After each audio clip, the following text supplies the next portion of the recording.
Hello, welcome to today's episode of Leadership in Extraordinary Times from the Side Business School. I'm Andrew Stephen, the L'Oreal Professor of Marketing and Associate Dean of Research here at Oxford Said. So good afternoon from England, or good morning or good evening from wherever you are elsewhere in the world. Today, we're going to talk about marketing. We're going to focus on marketing leadership, crisis management, and thinking about growth, which I fundamentally believe is an important responsibility of all marketing leadership. And we're joined by a good friend of ours here at Oxford Said, Mark de Swaan Arons, who's the co-founder of the Institute for Real Growth. And Mark, prior to founding IRG, which Oxford Said is also involved with, has had a career in marketing and consulting at Unilever, founded a company called Effective Brands, and then went into WPP and Kantar. And so Mark has really worked with a lot of marketing leaders, and part of IRG at the moment is working with a lot of CMOs. So Mark, thanks for joining us. Really happy to have you here with us on the Leadership in Extraordinary Times series. We'll also be joined a little bit later in the episode by a couple of my faculty colleagues, Rhonda, Hadi, and Felipe, Thomaz. But before we bring Felipe and Rhonda in, Mark, let's just have a chat to begin with. And maybe not everyone watching today is fully aware of IRG. So perhaps you want to just give us a little brief intro to IRG and the work that you're doing with marketing leaders. Yeah, thank you, Andrew. Good morning. At least here, it's very much still good morning. I'm on the east coast of the US, about 2 hours north of New York. Thank you for having me. Yes, the Institute for Real Growth was created almost precisely a year ago by WPP in partnership with Google, LinkedIn, Facebook, Spencer Stuart, and of course, Oxford Said Business School and New York University as well. And it was created based on an insight that among the most senior marketing leaders of the world, the ones that actually we engage in our regular research and studies to understand what drives sustained business growth, those leaders were saying to us two important things. One, that they felt that now was the time to learn from each other much more interactively, much more in depth than many other platforms offer them. I mean, we all know the CMO clubs and other organizations where you talk for about 20 minutes about a topic and then you move on to something else. There was a real need and willingness to engage much more in depth. And secondly, the sense that whoever was talking to these senior marketing leaders was trying to sell them something, so that there was a bias in the storyline, basically. And so we saw a need and an opportunity to create a platform that was independent, truly independent, not for profit, and that had as its sole purpose to connect business leaders, growth leaders, primarily chief marketing officers, with expertise, best practices, and each other as well as experts around what does it take to drive real, that is, multi-stakeholder, sustained business growth. And that's what the Institute for Real Growth does. This first year, we focused on a cohort of 100 chief marketing officers that have participated in our program and just actually last week graduated from the program. Next year, we're scaling up and rolling out, and we will be running another in-person / online program, but also running a only online program for about 1,000 growth leaders around the world. So I want to get into, obviously, what you've been hearing from marketing leaders and business leaders more broadly too, for that matter, during these extraordinary times, as we call them, and not just one crisis, I would say, facing businesses, but multiple crises. But before that, just can you elaborate a little bit on real growth? So you said multi-stakeholder and sustainable, but I know part of this is, or a lot of it is come out of research that you and your co-founder Frank led in terms of the real growth study. So just maybe touch on a couple of highlights from that before we dive into the current situation. So indeed, just over a year ago, we completed what some think is the largest study around what does it take to drive sustained, that is multi-year top-level growth. And we did this by talking to over 550 growth leaders, CEOs, CMOs, CFOs, chief growth officers across the whole world. we ran a piece of quant to actually validate and correlate answers that leaders gave with business performance, and several thousand participants took part in our survey around the world. And with LinkedIn, another partner of the Institute for Real Growth, we ran an analysis on the connections between growth leaders that we knew were overperforming versus the connections of growth leaders in underperforming organizations. And that looked at over 3 million leaders connections network. And what came out of that, when you do these things, you're throwing a lot of spaghetti at the wall, you see what sticks and what correlates with business growth. And ultimately, you get clusters of aspects, of characteristics, of strategies that correlate with business overperformance. And we distill that down to what we now call the 7 building blocks for real growth. And those 7 building blocks roughly can be divided into the why the business exists, the what the business does and offers its customers, and the how the business is run, the culture, the organization, and the type of teams that the team operates with. And so those 7 building blocks actually form the backbone for the curriculum of the Institute for Real Growth Leadership Program. Excellent. And so you're spending a lot of time with CMOs, and certainly, I mean, it's been a lovely experience. Before we went into lockdown, when they were coming to Oxford, the cohorts that came to Oxford, and we got to spend some time with them too. But so during the current situation, you've kept those dialogues going with these marketing leaders. And so what are they saying? What have they been doing in their organizations? What are the challenges and perhaps also opportunities that have arisen over the last few months from their perspective? Well, thank you. That of course is indeed the biggest challenge. What are the challenges? The biggest question: what are the challenges, and then what's the response? And I'll respond in 2 parts, because there's a pre-COVID discussion, pre-COVID and inequality crisis discussion, and there is the last 2 months, if you like, the last 4 months probably. The big challenge is, I think that marketing leaders are going again through a little bit of an identity crisis. CMOs, and sometimes I think CMOs can be a little bit of a drama queen. If there wasn't a crisis, they'd probably create one, because it's fun to be part of one. But it is true that if you look over the last 20 years, a big piece of feedback we were getting from the other growth leaders, the CEOs, the CFOs, and so forth, is that they were seeing the marketing leaders as professional, functional leaders, but not necessarily as business partners. So if I use the old adagium where we say, well, there's the how to win in terms of driving effective communication, finding the target audience, doing that efficiently, and responding to the interaction that's now possible. I think marketers all over the last 20 years have had to become proficient in the whole new digital realm. But with that has come a perceived, and I actually think real, taking the eye off the ball of why we're doing all these things. What are we actually trying to achieve as a business? Where are the pockets of opportunity in the future? The old where to play discussion. And the where to play discussion is actually where marketing leaders interact with their sales directors, with their CFO, with their CEO. And that truly has diminished. And with that has diminished the influence and respect for the marketing leaders. So there was, in fact, a bit of a, not just identity crisis, but an influence crisis, where marketing leaders are feeling that they have less respect and less influence, less partnership at the truly leadership level.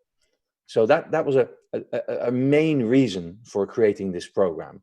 Now, I want to swap that, like a good marketer, into an opportunity too, because with that came, and I'll add a bit to the sort of what was happening.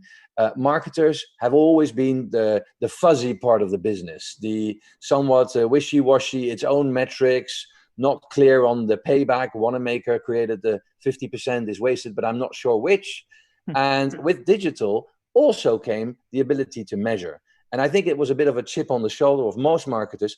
And it probably explained why we went overboard in trying to actually use the channels that were measurable, but not necessarily almost always the most effective to use.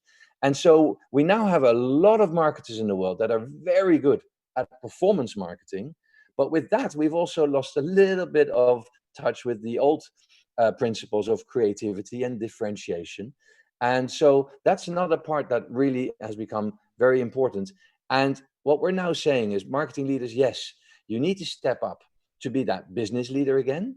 You need to be a true partner for the chief growth officer, for the CEO, for the CFO. But now there's an opportunity to go beyond just stepping up and being equal, because what the last 4 months have shown us is that companies were caught basically with their pants down, focusing only on their shareholder benefit and not thinking enough about what they were doing for their colleagues, for their communities, for their customers.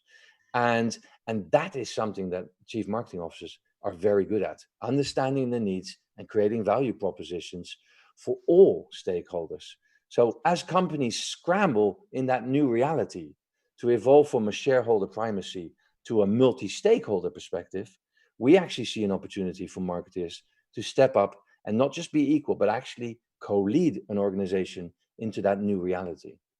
Yeah, and I think putting that into the context of, you know, countries rather, going into lockdown with COVID, you know, I think, and this is probably true for a lot of people's experience in businesses, when that starts to happen, it's probably more of an operational thing to begin with, right? I don't think when, you know, stores are closing, for example, because, you know, countries are being locked down, the CEO necessarily, you know, the first message or phone call is to the CMO. It's probably more to the COO or other more operational folks in the business. And, you know, whether that's right or wrong is not the point, but rather I think, you know, to your point that there had been sort of this crisis of influence perhaps among marketing leaders for some time now.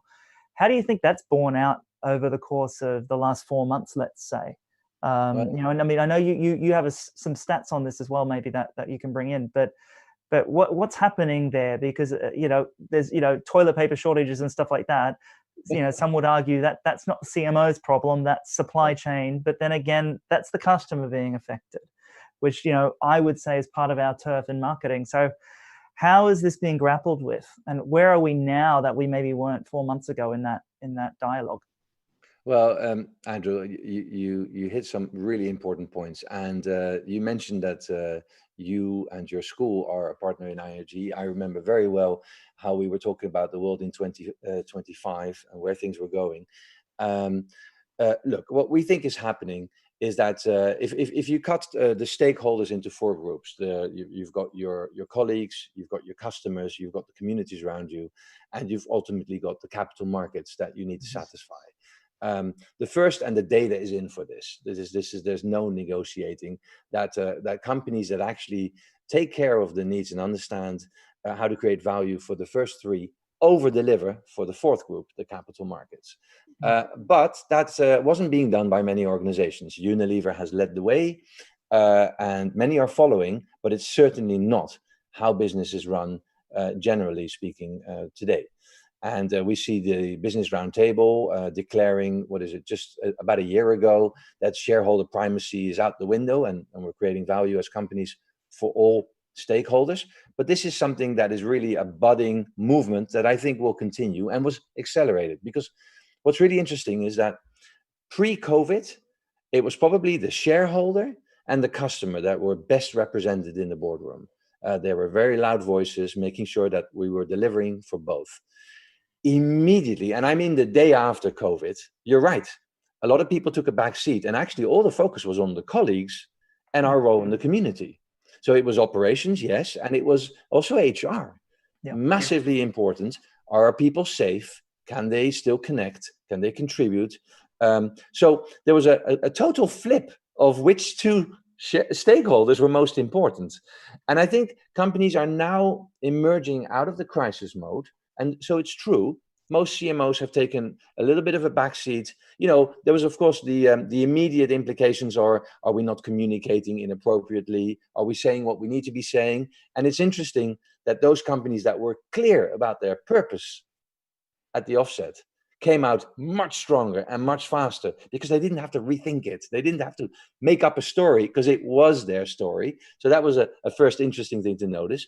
But now companies are emerging and understanding much better that, yes, they need to go back to understanding how to deliver against their shareholders' expectations and their customers' expectations, but maintain the value creation for the other two stakeholders.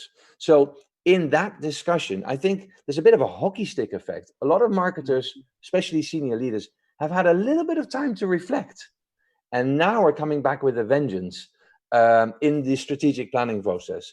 I'll give you an example if you like, and indeed you asked for stats. One of our participants is the chief marketing officer of Africa's largest oil company. It's a former Shell operation, and now it's in several countries in Africa. And the chief marketing officer was telling me that when COVID hit, the initial reaction of the executive committee was to say, we have to focus our meetings only on the operational aspects of this. And so basically the question was, can we put marketing to the side for a little bit, just a few meetings? And actually they went back and said, no, I don't think so, because I think I can help the company understand what's going on, understand what we really should be focusing on, and help us develop a strategy. And the slot stayed and actually became highly influential in the strategy development moving forward. So you asked for stats. We pulled up the net about 2 months into the crisis and said, so what are the big implications that you're seeing? And some of them were about business resilience. The number one point, as I think we all learned, is that a lot of companies were caught short because they didn't realize that they couldn't build their car if they didn't have that one part, which there was no stock and no supply for the next 2 months. And so thinking through the dependencies, I think we've all seen the transformations over the last decade, which took out all the redundancies in the supply chain, which sounds like a good thing. But actually, those little redundancies were reserves to help with moments like this. And so a lot of companies are rethinking that part. But that is indeed supply chain, it's operations. But the other very interesting high priority coming out of this that was identified is an increase in empathy. A real understanding. I mean, the number of CEOs and CMOs that I've spoken to in the last months, and I'd love your reflection on this, that said, okay, I'll be really honest. I had a dinner 2 days ago. Somebody was telling me this. I was one of those leaders that believed that if I couldn't see them on the floor, I'd be worried if they were really working hard. That's out the window. Distance learning, distance working is here to stay, clearly. And that opens the realm of possibilities of more innovation, more contribution, more diversity of thinking, and but also just empathy, which as marketers, that's always what we've been trying to bring into the company. We're trying to get the supply chain people, get the production people to understand what role this product or service fills in the life of our customers. And that's about understanding needs, having empathy, walking in our customers' shoes. So the fact that everybody has become more sensitized to that is a dramatic opportunity for marketing to then say, now that you feel it, let's talk about what we can do. So I'm going to bring in an audience question now, if you don't mind, Mark. So Aura posted a question on LinkedIn saying, each stakeholder should be treated as a customer, company staff included. Trying to find a common ground to grow together would be great to happen, especially in leading companies. How are you thinking about leveraging the power of real growth through what IRG is doing with that sort of multi-stakeholder perspective?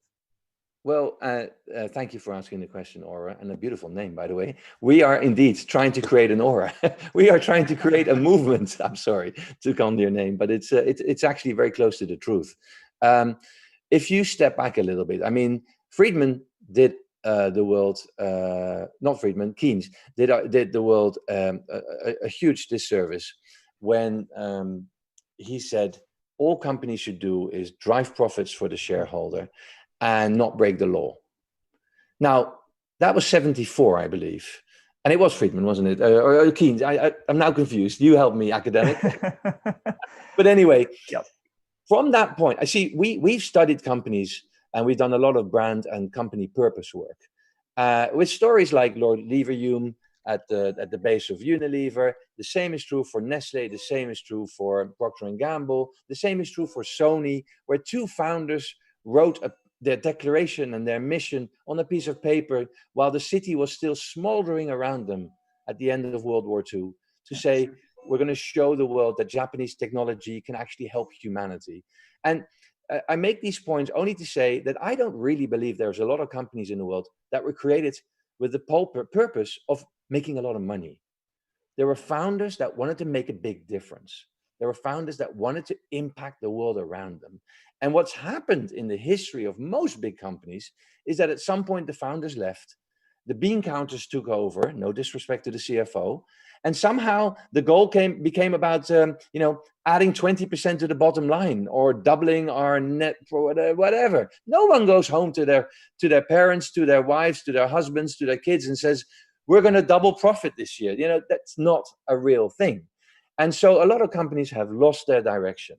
And I think that actually getting back to understanding what the value is that we create to our communities, to the world at large, is just helping and is good business sense. So we don't actually feel like we're pushing water uphill. We think we're reconnecting companies to their original source of success. Now, back to your question of the role of IRG. It's difficult to sell that story in many companies where now the bean counters are in charge. And so what it takes is a movement, a reconnection to our own roots and most companies' roots, but also to other people that have done this recently, that are doing this, and that have best practices on how do you overcome these objections? How do you win over? What are the arguments that the CFO buys into? What are the arguments that our board needs to hear to understand that this is not a flash in a pan, but back to fundamentals? And we see our role, together with all our partners like the Side Business School, in building the confidence of these leaders to influence their companies and connecting them to the resources, the research, and the best practices that they can do it faster. Yeah, I couldn't agree more with that, because I think we're on the same page with this. But to me, it feels like the broader point is that this is a very human thing. Business is a human thing, right? And we're talking here really about what I know you've called humanized growth. And that principle, I think, is very, very core to what IRG is doing. Indeed, what we're doing as well as a school in our marketing work, but also across the board with responsible business initiatives and other sorts of things. So it really is about, back to Aura's question, I think it's finding that common thread that actually gets the humans invested in the growth aspirations of the enterprise. And that could be a tiny little business, with a single, sole trader type business, or it could be, the largest company on the planet. But unless you can align those four stakeholder groups with some common mission and common purpose, or purposes, I suppose, can be multi-purpose, it's just not going to work, I think, in today's world. And to me, I feel like that's what we've been going through over the last 4 months, 5 months in the world, with COVID and with race and all of these sort of social and public health issues that are arising. It's bringing human back into the center of everything and making it very, very obvious. Because once we're stuck in our houses, working by ourselves, but connecting, like this on Zoom, it's taking actually some humanity out of the human experience, but it's bringing new forms of humanity into it. So I think it actually has given all of us, hopefully all of us, pause to kind of reflect on what being a citizen of the world, so to speak, is these days, and what that means in our roles in organizations, as academics, as business leaders. So I think this is a good movement that we're on, and I think backing it with good research and good evidence to show, for example, what your work has done, Mark, and showing, the overperformers are multi-stakeholder. They do have a humanized approach to business. There is empathy in the way that those leaders work. It's these are proof points that this is the way to do things. Couldn't agree. Go ahead. Well, I was going to highlight one theme because I think in many worlds, people were living multiple personas and were one person at work and were quite a different person at home. What this Zoom period has just smashed us into is a realm where, we might be talking and my cat might just walk across my keyboard, or my son or daughter might be tugging at my elbow because they want another cookie. I had that happen last week. And I think that really pushes open the, market myopia is a term that doesn't exist for nothing. We all get stuck in our ivory towers, and that comes with seniority, and it comes with time. And what this allows us to do is to bring that diversity back from directions that we never would have thought of before. And I've already experienced Zoom calls where people were throwing around ideas that no one before would have imagined. And hopefully with this, people, when they do re-engage and come back to the office, or when we find a hybrid model, which is what I think we'll be working towards, suddenly the discussions are much richer in diversity. Yeah, and I think a lot of people, and I think this is true actually for our organization too, but other organizations, leaders I've been talking to have really commented that this is almost where there were some sort of culture issues in their organizations, this has proven to be actually quite a positive reset button. Now, notwithstanding, there are many difficulties from working from home, and we, from all different directions, and we appreciate that. But to look into the positives, I do think that this has helped with sort of collaboration, diversification, and diversity of thought in teams. I think there have been a lot of good things that hopefully we can take back when we go back to our offices and go back to our flying around the world or doing whatever we do for our work, however we used to do it, and kind of take some of that almost esprit de corps back into the way that we're doing things. Because I think that we hopefully can grow as a result of that. If I may connect this to a component of the IRG leadership curriculum, we talk about the two very important and almost two sides of the same coin, but very different qualities of growth leaders, the successful growth leaders. One, we call them the Da Vinci growth leaders. And Da Vinci, because they are whole brain, they truly are able to bring together within themselves, or at least in their teams, both the analytical, which is the data that I know you talk a lot about and really needs to fill the starting point for any strategy, with the creative. And we're seeing a lot of sameness. I talked about this before. Marketers with their performance marketing cap on, and their perhaps over eagerness to show measurable results, have thrown out creativity. And so we need creative transformation to bring that back in. But Da Vinci, because he was whole brain and he was also a humanist, he had heart. He really was passionate around the role of humans in their total environment.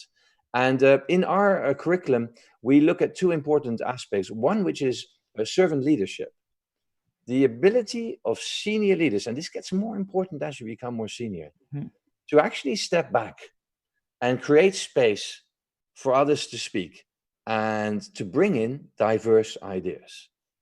Because we can bring people in that are diverse. It doesn't mean that we're hearing diverse ideas, that we're open, that we're promoting those.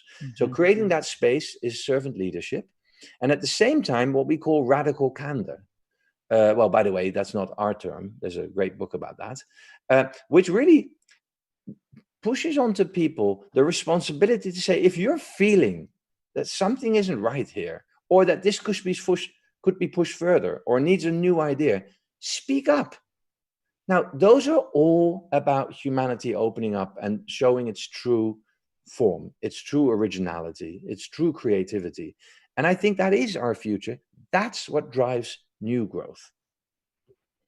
So I think now is a good opportunity to invite my colleagues to join the conversation, because there's plenty that we can talk about, and I'm sure they want to chime in with their views as well.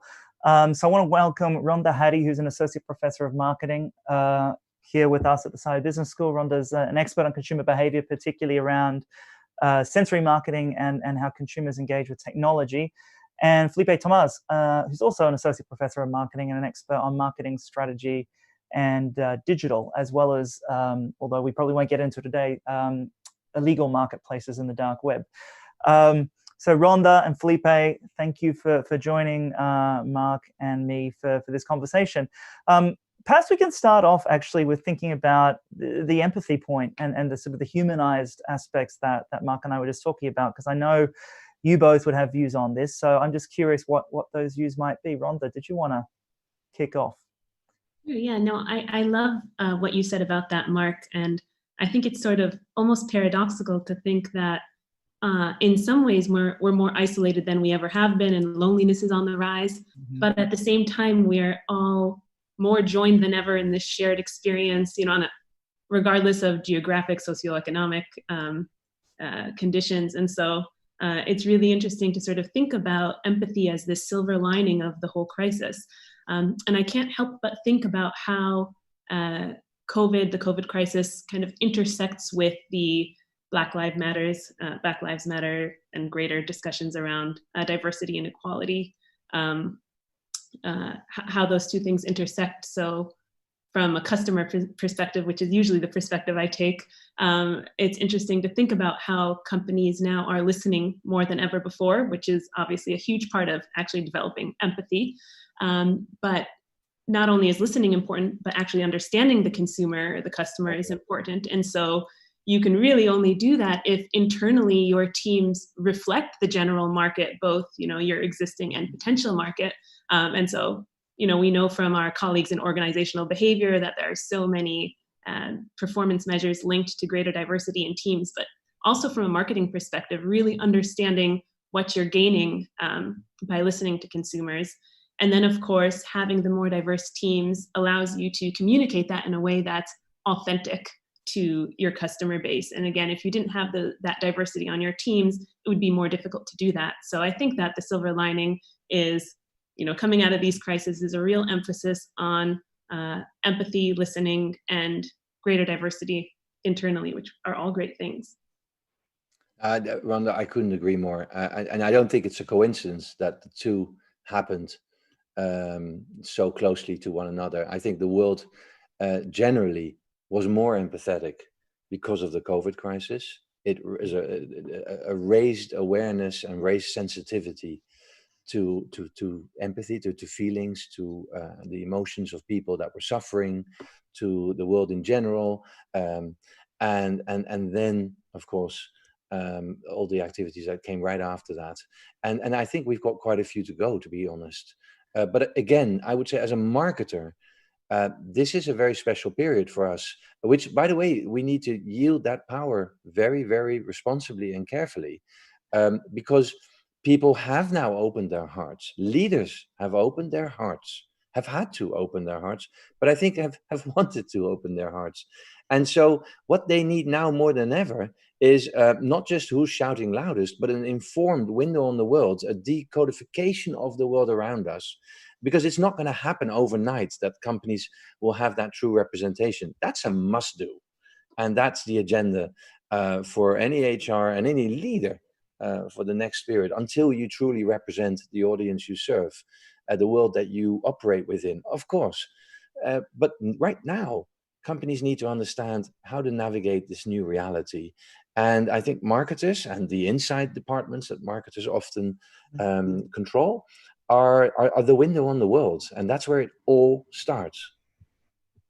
And so how do we make sure that window on the world, because I agree with you, but how do we make sure that, let's take insights departments or insights agencies just as an example in marketing. How do we make sure that they are capturing the world as it is, as opposed to just seeing it through a certain lens, which perhaps has been a criticism in the past? What things have to happen now? I mean, granted, some things are going to take longer in terms of more diversity in the workforce and so on, although I don't think that should take too long, but that will take time. What do we do to open our eyes, even ourselves as marketing professionals and leaders? Well, Felipe, you might have an answer too, but I'll give you my 2 cents. Just, it all starts with leading by example. Mm-hmm. My favorite moment, you mentioned that I'd been a marketing consultant For about 15 years, we created the company. And still, my favorite moment of impact was a big dairy company in Europe, the number 2 in Europe. And it's a cooperative. It's actually farmers that have created a company to sell their milk and make it into other products as well if they can, butter, yogurt, so forth. It was run by this typical cigar smoking, we're talking early 2000s, CEO that basically sat in the back of a Mercedes and visited all the big farming communities around Europe because you could by road. And his role in the annual marketing conference, which was about 250 marketing and insights people all across Europe, his role was always to kick it off and to explain the corporate strategy and basically say, chop, chop, I need more growth from you, right? That was his call to action to the marketers. And we did something very different with him. He stood up on the platform at the beginning of this annual marketing conference, and behind him was a huge picture of a mother. And he started to talk about this lady with an intimacy that immediately became apparent. He had spent, without anyone knowing it, 3 times 8 hours with this lady, learning, shopping with her, cooking with her, sitting at the dinner table with her. And he spoke from the heart about not only how she was juggling 2 jobs to make enough money for this family and had all these insecurities about not being home when the children came back from school. Insecurities all the way to the point of whether she was attractive enough as a partner for her husband because she was working so hard. And can you imagine this CEO talking about this? The first 20 seconds, people started to giggle like, oh, he went to a focus group and sat behind the mirror. And after 15 minutes, you could hear a pin drop because he had taken the trouble to open his heart and learn the reality of what for them was a really important consumer. And the message was very clear. Are you doing this? Do you know your consumers this well? And it starts with you. So yes, inside departments need to do a good job to represent the overall reality outside the company. But once you open out your heart and you ask the right questions and you're willing to go outside the ivory tower, people will tell you what they need, I think. What do you think, Felipe? No, it's very true. I mean, if you look at our marketing departments as kind of like the eyes and ears of the firm into the marketplace, right? It can be very easy for you to just close your eyes to part of the world and just say, no, actually, I just have this one focus group and I'm going to over-index and just measure this one part and pretend that that's the totality of all people. And as you've all mentioned, like it's going to be a reflection of who's asking the questions, who's in the room making those decisions. That is going to reflect and can build a decision before you actually even acquire any data. You will know what the end result is going to be, and it just becomes kind of a validation of what that first person wanted to do in the first place. In that way, that just market research becomes unnecessary and a sham. It's a confirmation of expectation. So it all fits together. If you want to have a good view of the market, you don't just when I was in the industry, we just went to Cleveland and asked a few people. It's like, that's not representative. It's right. It's a good average, but it's not representative. I was wondering if I can make one broad statement based on what Mark and Andrew were talking about and get your reaction. Going back to like this creating value, right? And creating real like financial outcomes for a firm. Like I want to be in a stronger position. Especially around this multi-stakeholder thing. I'm going to make a bit of a statement and saying that if I move from this investor-intensive view or exclusivity and just bring others into this and go into multi-stakeholder, the firm itself, not necessarily just the investor, but the firm itself is in a better position because it will be more resilient. The reason I say this is we know investors create portfolios and they divest away all sorts of risk. And the firm then lives with that risk and absorbs a lot of some of these conditions that the investor doesn't have to worry about. So if suddenly you, as a firm, worry about your consumers, your colleagues, clients, customers, are you better able to manage shocks like we're seeing now instead of just, optimizing to a a perfection that makes you relatively fragile? You want to go first, Mark? I've got some views, but well, I was reflecting as you were speaking, Felipe, and I think the big word that hasn't been said yet is, what's your time horizon? Mm-hmm. And I think that's the unlock, because we all think, and it's actually a false truth, that investors want short-term returns. And that's true for a particular group of investors, and they happen to be the loudest investors. They're the ones that come in, become an activist investor, unwrap the assets of a company, and sell on for a year or 2 year return. That's a vast minority of investors, Mm-hmm. which is something that people don't realize. The vast majority are the BlackRocks of this world that are actually creating long-term returns for your pension and my savings. And so they want longer-term multi-stakeholder returns. That's why Larry Fink was the very first of those investors to say to CEOs, I don't want to just hear your short-term profit, but you should need to tell me how you're creating value for all stakeholders, because I consider it a risk if you don't have those strategies. And study after study shows this. And this shows why the fact that you're doing your work and we're collaborating in the Institute for Real Growth with you in bringing this information to these leaders, because there's lots of unknowns. People just don't know that the data is completely convincing that the long-term returns of overperformance are the companies that actually take the multi-stakeholder, not the short-term investor primacy attitude. I mean, actually, Rhonda, what do you think about that from the consumer perspective? Because when Felipe was talking about it, and I was thinking about resilience, it's not just about having, cash in the bank to keep, I mean, that's part of it for sure, or investor capital coming in, but it's about, the human resilience of an organization to pull together in tough times, but also from the customer standpoint. So what's your take on that, thinking about it through a consumer lens? So I was thinking as Mark was talking about resilience from the supply chain point of view and operations point of view, what would sort of the equivalent be from a marketing point of view? And Mark touched on the importance of having a purpose, and how if you already had this defined purpose, you then can communicate in a much more quick fashion. I think also if you have already developed an insights engine, you can really quickly respond to your customers in a way that's appropriate. So I think that going back to this idea of time horizon, building those capabilities to listen, understand, and communicate effectively really is more of a long-term strategy, because it means not just in times of crisis, but at all times you're able to really quickly respond to your customer base in an appropriate way. And I was actually curious, a question I had for you, Mark, is we know from the consumer perspective that there are some generational differences. So for example, our younger consumers find it especially important, this idea of authenticity. Not that anybody appreciates inauthenticity, but for younger consumers, they really place a heavy emphasis on that and on purpose.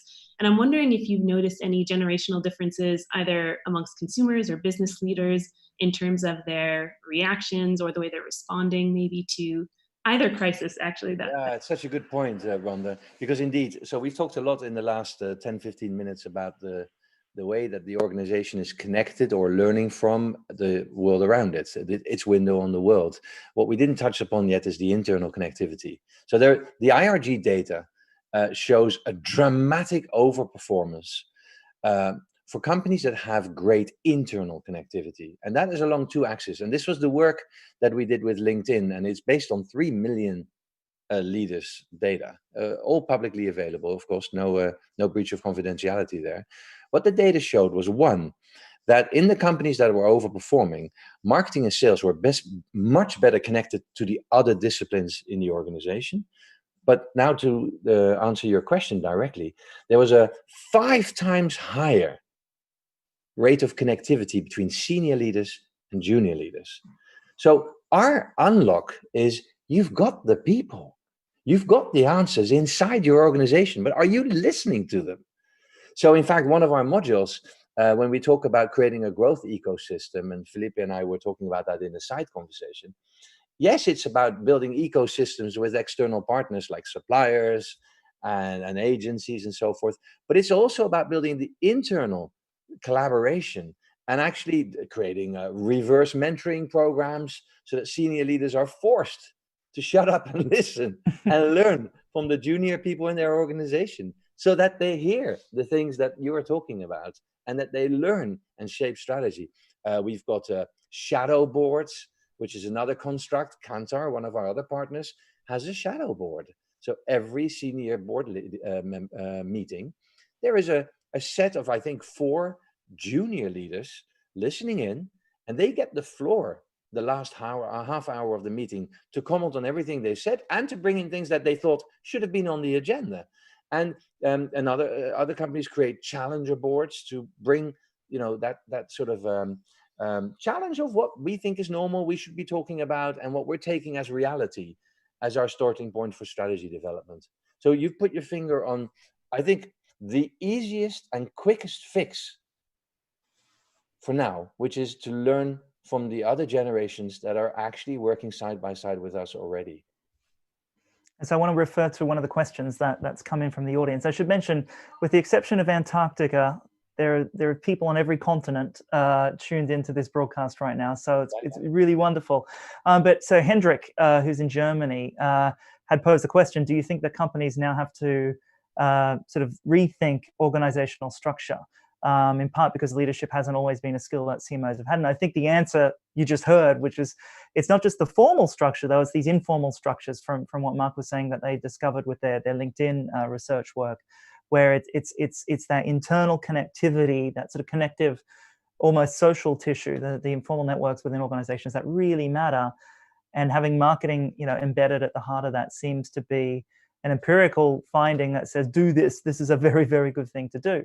But not, in siloed organizations, perhaps we're not always seeing that. So I guess it's good to bring that up to the surface. I want to go to another question while we're on the audience side of things. And I think we probably all have a perspective on this one. This one comes from Daniel Peach, who is a former MBA student of ours. I think Rhonda, Felipe, you probably remember Daniel from a few years ago, who works at Google now. So one of IRG's partners and one of our future of marketing partners. So it's all in the family, I suppose. But anyway, Daniel's asking about branding investments given the recession. So what do we think? Do we think companies are going to invest more in branding now he's saying to gain market share, but I could imagine to drive other growth objectives, given that the competitive landscape has changed or is in the process of changing. So brand investments, who wants to, maybe Felipe, would you like to kick off some thoughts on that first? I can start on that, and I can add a little bit of my research and then kind of toss it to everybody else in terms of, because it opens up more questions, right? Part of the research says that when you have a crisis, when you have a massive systemic shift like this, you put everybody in the same kind of small box. So everybody's going to be facing the same restrictions, same everything else that your business is. And eventually, most businesses are going to end up finding the same solution to that problem because they are optimizing on that same space, which makes everybody the same, which is really not great for marketing, right? So you have to think about how to do things differently. In a way, to me, this starts to highlight some of the stuff that Mark has mentioned before, and that we're seeing this tactical, low-level marketing in reaction to things. We might have seen even creatively, we might have seen the same Zoom commercial for every brand as they come to the same solution to this universal problem. It's an interesting, and it's going to vary a lot depending on your industry, vertical, whatever you want to call it, on how your competitors react. But the main reaction for a lot of firms is to remove all marketing spend, right? Like, you're going to beef up your internal machinery by bringing cash that you observe as being non-essential. And that just creates a huge window of opportunity for a business that goes and invests and just creates not just market share, as Andrew mentioned, but any brand asset that is just going to take this short-term view, the short-term pain, and is just going to buy a better position to make much more money, much more value later on. So it's it's a huge opportunity to have like really potentially effective and efficient marketing spend, as long as you're not doing exactly what everybody else is. Mark. Well, it's funny. I'll give some thoughts about this, but I would also, with your permission, like to go back to Hendrik's question about organization, because I think there's a little bit more to be said there. But on this point, it's interesting. When I went to school more years ago than I care to mention in this webinar, there was this famous case study where Coca-Cola in some Latin America country had not invested for 4 years, and the 4th year the brand collapsed. And we've always, I think, had this, it's a difficult discussion as a marketer, because our spend is always the budget that everybody looks to when you hit a speed bump as a company. And it's a very difficult argument to make that things will collapse next year, because they won't. Now, we have a much more recent example, which is the 3G group, and especially Kraft Heinz, which was gutted as an organization from all its creativity and long-term innovation. And it took about 4 to 5 years, and the brand collapsed. The company collapsed. And now we actually had the new CEO on one of our webinars. They are building in and investing heavily in innovation and creativity because that's the lifeblood that they needed. But I think there is something to be said that right now, given that everybody hit the same speed bump, and that so many companies are fighting for survival, that the dramatic reduction in spend actually allows a lot of companies to survive. And it's almost like, as long as we all play team, because if one person then jumps on the bandwagon and says, no, I'm going to spend a lot in that same environment, they will drive benefit. But what I thought was funny is that, and it's back to Rhonda's point about purpose, we've spoken to lots of CMOs that said, well, we wanted to say X, Y, and Z, but we weren't quite sure we were allowed to, or we weren't quite sure whether that would backfire. And quite frankly, what they were saying was we weren't clear about our purpose. And if you look at brands like Dove that have been doing real beauty for 20 years, and the way they came out celebrating the first line responders with, the campaign with all the nurses and so forth with their masks imprinted on their face. Just talking about it makes me emotional, quite frankly. And they didn't have to think about it. They didn't have to think about whether that's who they were. They just moved. And so 2 things on the investment. I think everybody's taken a step back, and it's okay. Most companies have been given a whole pass for this year's results. And for them to survive, I think many of us have taken a pay cut. I certainly had to for 3 months. And companies are doing the same thing. And if advertising spend was that outlet, that discretionary spend that was reduced for 3, 4, 5 months, so be it, as long as that was an industry trend. But that then creates the opportunity to do that strategic step back and rethink, as is so necessary, who are we really serving? What do we want to be in the world? What difference? And why do we exist, basically? So we can get back to organization when you think that's right, Andrew, but that would be my point on investment. Yeah, I will come back to that, because actually Hendrik has posted a follow-up question, so we can so we got a dialogue going. But I wanted to come to Rhonda first, because what you were just talking about, Mark, is really about you're talking about purpose, and so Dove, for example, knowing exactly what they stand for and what they've always stood for, or at least for a couple of decades. So it's a natural thing. I'm curious, again, back on the consumer side, that's basically the flip side of that purpose-driven marketing, or having a purpose behind the marketing, is authenticity, I guess. Don't you think, Rhonda? That's sort of the other side of that coin through the consumer's eyes, because they see it as authentic, as real, as legitimate, as opposed to not just saying stuff because everyone else is jumping on the bandwagon. We're all in this together. We're there with you. We've all seen the reel of 50 brands saying that. Like, But so, Rhonda, what do you? But I guess as you know me, I'm always thinking a little bit more about sort of a more cynical customer. Do they still? Tell me, are some consumers just going to see through all of this, even the most purposeful brands, or so? How do you break through when people are also very distracted? Yeah, well, I think one thing that was mentioned is how consumers now more than ever are pretty willing to call you out as a company if you're making statements that aren't actually in line with your actions. And so it's one thing to say, we stand with you. I mean, again, it's just become so cliche. But if you say you stand with the BLM movement, but then you have absolutely no diversity, let's say on your board or senior leadership, then immediately, somebody's going to call you out on that. Consumers are going to call you out on that. And there are kind of dedicated blogs for calling out companies and brands that are making these sort of statements that are really inauthentic when you look at how it compares to their practices. So I think that again could be considered sort of another silver lining of this whole movement, is that brands really have to make sure their actions reflect their messages, and you can't just sort of have this sense of perceived empathy. You really have to put actions and kind of money where your mouth is. But Andrew, you said it yourself. I thought it was interesting how you phrased it. To see through. If there's something to see through, it's not real. Yeah. And for Dove, it is real. I happen to know it's why those people chose to work for Unilever, to actually refuse promotions to other brands, because this is what they want to do. This is what they want to talk to their kids and to their mothers about, because they feel they're making a difference. So if there's something to see through, you've got a problem. Yeah. So let's come back quickly, though, Mark, to the org question. So Hendrik has the follow-up is that, do we think that marketing should focus more on extending customer value, I guess, of existing customers instead of generating many new customers? So I guess retention and value versus acquisition. I know we could probably talk, particularly Felipe could probably talk about this for a very long time, but we've got about 4 minutes left, and I want to have some final thoughts as well. So Mark, you just let us know what you're thinking about with structure. Well, I don't like the second question. I don't know the answer, so I'm going to ignore it completely. And I'm going to answer the first question. Go for it.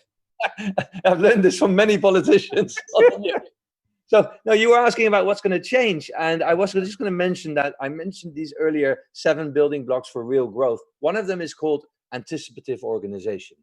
And it is indeed, it's something that we wrote around 2014 about already, this sort of a think, feel, do way of building marketing teams. And we believe that the new paradigm of an organization is not the oil tanker that you try and move a little bit so that it goes to a different place over time, but it's really a swarm, a flock of birds that is flexible, together, clearly, strong, but also agile if it runs into obstructions or sees new opportunities. And so we think the world will probably be sort of 80% or 70% organization for organization's sake, because things are predictable sometimes, but 30% agile teams that are fit for purpose, that bring together whoever it is we need to win this micro battle. So I do think there's a new organizational paradigm there, and it's not unique to marketing. In fact, it's very cross-functional, and it builds on the principles of design thinking. All right, we've got 3 minutes left of the broadcast, and so I want to sort of go quickly round the panel here for final thoughts. But the question is actually, what do we think marketers need to be focusing on for the rest of this very disrupted year? Felipe, you're up. No, so just to answer that directly, I think we need to be mindful of the movement of marketing from winning today to long-term as a strategic asset, as opposed to just purely, I mean, it does have a tactical role, but not purely so. And that our competitors are reacting to the same stimuli. So we have to pay attention to how we fit within that schema and create differentiation. So we're still true to ourselves and authentic, but actually creating value that is differentiated. Rhonda, marketing in the next 6 months. Yeah, I mean, I was also going to touch upon the long-term time horizon there, and just, if it is true that we have this kind of hall pass or free pass right now, then what better time to really invest in the brand and your customers, developing customer insights for the long term. Okay, and Mark? Very simple. Never waste a good crisis. This is the opportunity to put what we're all seeing happening today, tomorrow, into a broader context of where are we operating within, what's the ecosystem, and why do we exist? And when we reconnect to that, everything else follows. And now people have opened not just their minds, but also their hearts to what we know actually moves people to action. It's their feelings, not their mind. All right, and on that note, I think it's a great place to end today's episode. So I want to thank Rhonda, Felipe, and of course Mark for joining us. I think it's been a really fascinating conversation. Thank you to all of you who tuned in to the broadcast live, and then to those of you who I'm sure are going to be watching it on YouTube and Facebook later on. Thank you for watching, and I wish you all continued health and safety. And my final piece of advice for marketing over the next 6 months is stay the course. Stay with this, because brands will survive and customers will stay with you if you have that purpose and authenticity that we've talked about. And I think, as a few of us said, it's going to be the actions that truly matter. So make sure you're doing that. So thank you, everyone, and take care. Thank you, Rhonda, Felipe, and especially Andrew, for being a great partner. Thank you. Thank you.